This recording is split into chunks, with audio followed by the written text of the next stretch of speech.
ये शर्म आनी चाहिए कि 80 करोड़ जनता हमारी देश में राशन ले रही, तो देश किस बात की तरक्की करेगा। जिनकी चप्पल थी वो तक छिन गई। पैदल आते आते रास्ते में कोरोना काल में पैर में छाले पड़ गए। किसान परेशान, नौजवान परेशान, छात्र परेशान, तो सारे लोग तो परेशान है। तो मुद्दों पे वोट पड़ रहा है, न कि धर्म पे वोट पड़ रहा। तो अब नरेंद्र मोदी कह रहा आपकी बार गठबंधन 400 पार। नमस्कार, मैं हयात अब्बास और आप देख रहे हैं 4 PM न्यूज़ नेटवर्क। लोकसभा चुनाव में सबसे बड़ा मुद्दा क्या कुछ रहा? बेरोजगारी, महंगाई चरम पर है देश में इन दिनों, और युवाओं के बीच क्या है, इसको लेकर माहौल जान लेते हैं। क्या नाम है आपका? मेरा नाम अब्दुल रहीम है। क्या मुद्दा रहा? बेरोजगारी, महंगाई, विपक्ष लगातार मौजूदा सरकार पर हमला निशाना साध रहा है कि बेरोजगारी, महंगाई वाकई है ये? नहीं, बेरोजगारी तो बहुत बड़ी समस्या है। बेरोजगारी, भुखमरी, महंगाई सब बहुत बड़ी समस्या है। आज आपको देख रही होंगी हमारे देश में जो अमीर है वो अमीर हो रहा है, जो गरीब है भिखारी की लाइन में खड़ा हो रहा है। जब भी 80 करोड़ जनता राशन ले रही है, इससे पहले कांग्रेस 80 करोड़ जनता को राशन नहीं दे रही थी, लेकिन हमारे देश की जो वर्तमान सरकार है वो गर्व से बोलती है हम 80 करोड़ जनता को राशन दे रहे हैं। ये शर्म आनी चाहिए कि 80 करोड़ जनता हमारी देश में राशन ले रही, तो देश किस बात की तरक्की करेगा।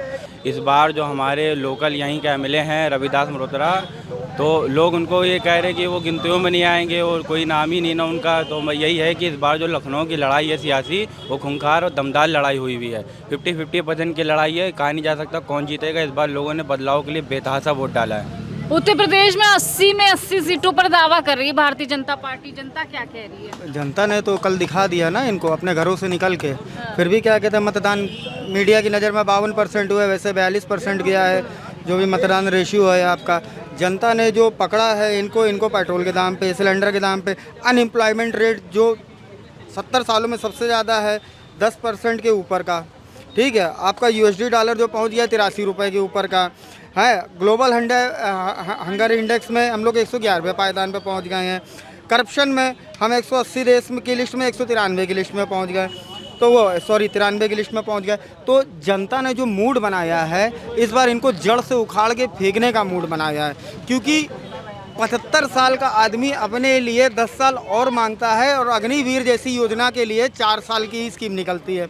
नौजवानों को गुमराह किया जाता है, बाप से पहले बेटा रिटायर हो जाता है, ये उनको उपलब्धि गिनाते हैं। नोटबंदी को उपलब्धि क्यों नहीं गिनाते हैं? ये इन बहुत डंका बजाए थे कि हमें 50 दिन दे देना, 50 दिन में अगर नहीं सुधरा देश, अर्थव्यवस्था नहीं सुधरी तो बीच चौराहे पे मेरे को फांसी चढ़ा देना, आपका सेवक हूँ, आप चाहे जो करना।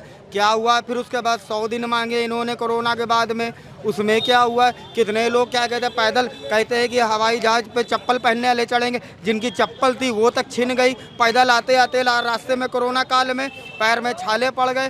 तो जनता ने पूरा मूड बनाया है इनको जड़ से उखाड़ के फेंकने का और अपना वर्चस्व दिखाने का। जनता का एक वर्चस्व होता है, तो जनता इस समय जागरूक हुई है। जो किसी भी मुद्दे में जो इनके जो मुद्दे रहे हैं, जो धार्मिक मुद्दों को छोड़ के बाकी सारे मुद्दों पे वोट पड़े हैं।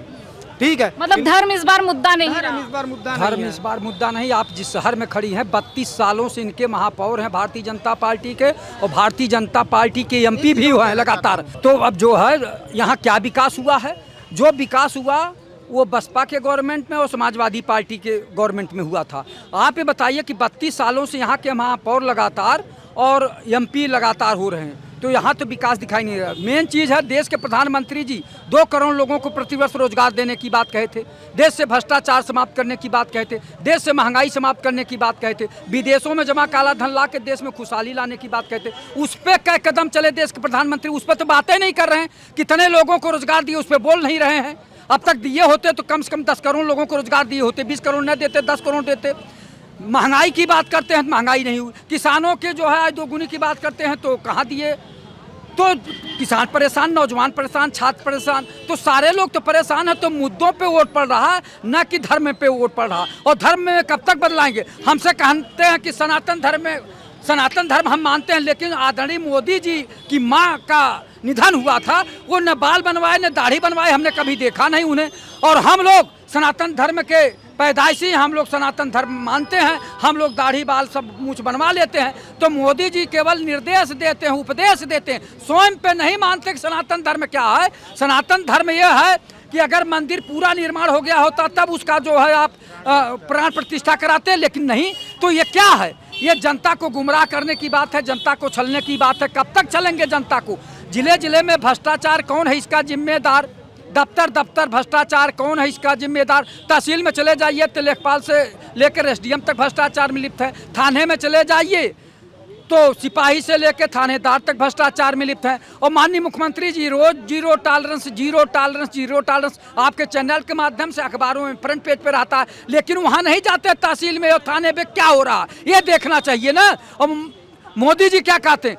भ्रष्टाचार मुक्त भारत। और उत्तर से लेकर पश्चिम तक, दक्षिण से लेकर जो है पूरब तक जितने भ्रष्टाचारी हैं उनको अपने में विलय कर रहे हैं, किसी को छोड़ नहीं रहे। कहते हैं किसी भी भ्रष्टाचारी को छोड़ूंगा नहीं। अजीत पवार, शुभेंद्र अधिकारी, हेमंत बिस्व शर्मा, ये सबको जो है गले लगा रहे हैं और इधर कहते हैं कि भ्रष्टाचारियों को छोड़ेंगे नहीं, तो अपने में मिला ले रहे हैं। क्या ये दूध के धुले हो गए? उनका स्थान तो जेल होना चाहिए था, उनकी संपत्ति जब्त करनी चाहिए थी। और 4 दिन पहले कहते हैं कि अडानी अंबानी बोरों में पैसा भरकर टेम्पो में लाद कर शहजादे के यहाँ भिजवा रहे हैं। और बादशाह क्या कर रहे हैं? आपकी ईडी सीबीआई क्या कर रही है? इनकम टैक्स क्या कर रही है? क्यों नहीं पकड़ती है? चाहे जिसके यहाँ भिजवा रहे हैं उनको पकड़िए और चाहे जहाँ से भेजा जा रहा है उनको पकड़िए। तो ये क्या है? ये जनता जान गई है कि ये नौटंकीबाज हैं, नौटंकी कर रहे हैं, बेफजूल की बात कर रहे हैं, जनता को गुमराह कर रहे हैं। तो मोदी जी को जनता जान चुकी है। जनता को कब तक छलने और ठगने का काम करेंगे? जनता अब इनसे जनता का इनसे विश्वास उठ गया है, इनकी साख गिरी है। और ज़्यादातर इलेक्टोरल बॉन्ड के बारे में कि इन्होंने कानून बनाया कि जनता को इलेक्टोरल बॉन्ड के बारे में जानकारी करने का अधिकार नहीं है। इन्होंने इनकम टैक्स लॉ में संशोधन कर दिया, इन्होंने कंपनी लॉ एक्ट में संशोधन कर दिया। तो इस तरह से भ्रष्टाचार किए, भला हो सुप्रीम कोर्ट का। चलिए एक सवाल सर से भी ले लेती हूँ। खटाखट पैसे आएंगे राहुल गांधी ने कहा, मोदी जी कह रहे हैं कि खटाखट ये लोग विदेश चले जाएंगे। मैं तो कह रहा हूँ 2 राउंड वो पड़े हुए अभी भी। लोग करें वोट टकाटक टकाटक टकाटक, बाद में पाएँ 1 लाख ठकाठक ठकाठक ठकाठक। तो जो हमारी पार्टी है कांग्रेस पार्टी, हमारा गठबंधन है, वो झूठ की बुनियाद पे नहीं है, वो जुमलों की बुनियाद पे नहीं है। न 15 लाख न 2 करोड़। हमने बड़े सपने नहीं दिखाए, हमने एक एजेंडे के तहत अपने मैनिफेस्टो जारी किया। हम उसके तहत जो भी हम कह रहे हैं, जो महिलाओं को 1 लाख यानी कि 15,500 8,000 रुपये महीना, वो और प्लस जो भी वायदे हैं हमारे, वो ज़मीन पर आपको सरकार आते ही। अब आपने कहा कि मोदी कह रहा है, अब फिर कह रहा है कि अब की बार 400 पार, तो बीच में भूल गया था वो, तब अपने लिए कह रहा था। अब वो ये कह रहा है अब की बार गठबंधन 400 पार। बात समझिए, अभी तक तो अपने लिए कह रहा था, जब देखा उसकी सत्ता हाथ से चली गई है तो अब नरेंद्र मोदी कह रहा है अब की बार गठबंधन 400 पार। स्मृति ईरानी को क्या कहेंगे? अमेठी से चली गई दिल्ली। बिल्कुल डेफिनेटली जाएंगी, क्योंकि उनके मुकाबले में कांग्रेस के जो एक कार्यकर्ता थे, काफ़ी इंदिरा जी के परिवार से जुड़े रहे। हाँ, के.एल. शर्मा जी की बात कर रहा हूँ, किशोरी लाल शर्मा जी की।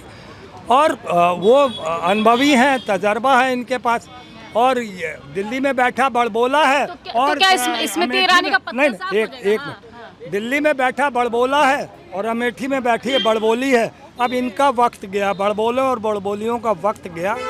के.एल. शर्मा साहब आएंगे, अपनी सांसदी जीतेंगे और फिर सरकार में दाखिल होंगे। चलिए, बहुत बहुत शुक्रिया। तमाम मुद्दों पे इसी तरह चर्चा होती रहेगी। फिलहाल जनता की जो राय हमने आपको सुनाई है, तमाम मुद्दों से जुड़ी अपडेट, लोकसभा से तमाम लोकसभा चुनाव से जुड़ी अपडेट हम आपको इसी तरह रूबरू करवाते रहेंगे। कैमरा पर्सन सत्यनारायण के साथ मैं हयात अब्बास, OPM न्यूज़ नेटवर्क।